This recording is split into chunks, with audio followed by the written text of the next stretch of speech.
Hey everyone, thanks for tuning in and welcome to Quick Tips. Steven here with Team Euphoric, and this week we are going to be focusing on improving your hip mobility to help improve your deadlift biomechanics.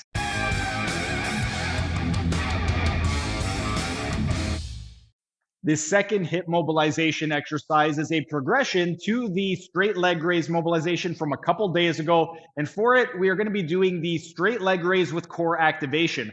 By engaging the core, what's going to happen is because your rectus abdominis attaches to the pubic symphysis, as that muscle contracts, it is going to raise the pubic symphysis upward, and that is going to bring you into a posterior pelvic tilt or a more retroverted pelvis.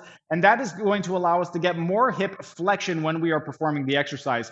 For it, we are going to need some bands. I'm going to be using some Cook bands, but you could use whatever bands you have available.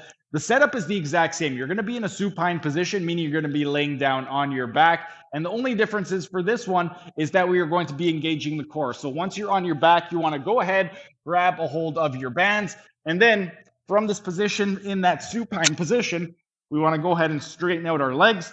Everything is exactly the same. We are going to take a deep breath in, expand the belly up toward the sky. We're going to hold the belly in that position. And then from this part, what we want to do is we are going to extend the shoulders right out in front of us to engage the core. And then we are going to go ahead and straighten out the leg.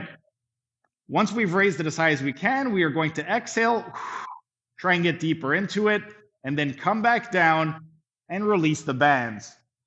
So you are inhaling and holding the breath, engaging the core by bringing your arms forward, straightening out the leg as much as you can. Once you can no longer go any farther, you're going to exhale, get deeper into it, and then come back down.